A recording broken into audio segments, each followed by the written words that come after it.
Hi guys, welcome back to my channel. Today I'm making a sweet dessert. These are Mexican candied sweet potatoes. You can have them by themselves or maybe add a scoop of vegan whipped cream and lots of chopped pecans. Enjoy with a glass of milk or a cup of coffee. It's so good. This sweet dessert takes me back though because around this time of the year my mom makes this for the family, and till this day my favorite way to eat it is by pouring in milk, in this case soy milk, and eating it like cereal sort of. And since Thanksgiving is coming up, I thought I'd also make a pie casserole out of it for the very first time, and it turned out great. I really enjoyed it.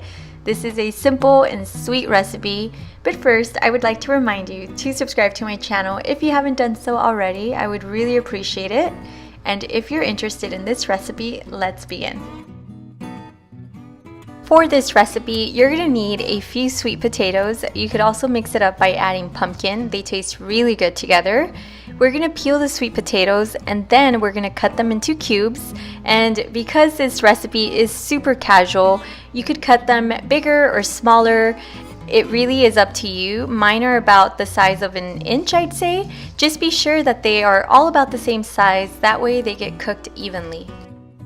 In a large pot over a low flame, add the Piloncillo cones, a cinnamon stick, and water. And if you're wondering what Piloncillo is cane sugar that has been boiled, then evaporated, leaving you with the paste that is usually molded into cones just like these. It has a very unique taste, and you can find Piloncillo in Mexican markets or online like on Amazon.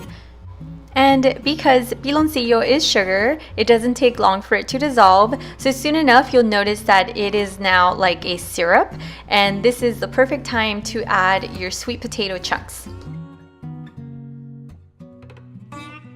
We're going to cook them over a low-medium flame. I'm going to place the lid on my pot and I'm going to check on them every 10 minutes. And while that's cooking, I'm going to begin making the dough for the pie crust. To make this easy pie crust, you're going to need a few ingredients that you probably already have in your kitchen. Let's start off with the large mixing bowl. You're going to add sifted all-purpose flour, then the salt and sugar, and you're going to mix it in well. Then you're going to add cold vegan butter. Mine wasn't as cold anymore because I let it sit out for too long, but it's okay, it all worked out in the end. And then you're going to mix everything well until the butter and the flour are well incorporated and they look something like this. Then you're going to add a mixture of oil and water. And at this point, you should be able to start molding the flour into a ball. And if it's too dry, not to worry, you can add a tablespoon of water at a time. And this should be able to help you manage the dough a little better. And you're going to knead the dough for a few minutes until it is soft and glossy and you could form a ball that looks like this. The next step is to place it in the fridge for about 30 minutes. Going back to the sweet potatoes, at about the 20-minute mark, I pierced them with a knife and they were nice and tender, so I turned off the flame because they were done. Be sure not to overcook them because they could fall apart and become mushy. I mean, they will still taste good, but they'll be mushy. And really, at this point, they are ready to eat. You can serve yourself a bowl. They are best when they're warm. And just like that, with 4 ingredients, you made Mexican candied sweet potatoes. And I really just love the simplicity of this recipe. It makes for a very rich dessert. It's really good. And you can eat them as is, or maybe add a dollop of vegan whipped cream, add chopped pecans to taste, and enjoy it like that. Or if you're like me, you're gonna add your favorite plant-based milk. It's so good. So that's one way to eat them, or if you're making the pie, let's continue. After 30 minutes, I removed the dough from the fridge. By the way, this is a good time to preheat your oven to 350 degrees. The next step is to roll out the dough. You want to create a sheet with the dough, and mine is about 1/4 inch thick.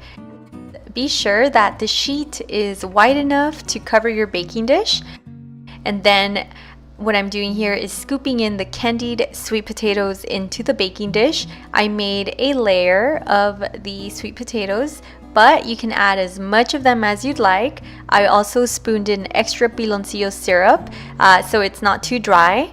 Then I carefully placed the pie crust over the sweet potatoes, cutting away dough that hung off the sides.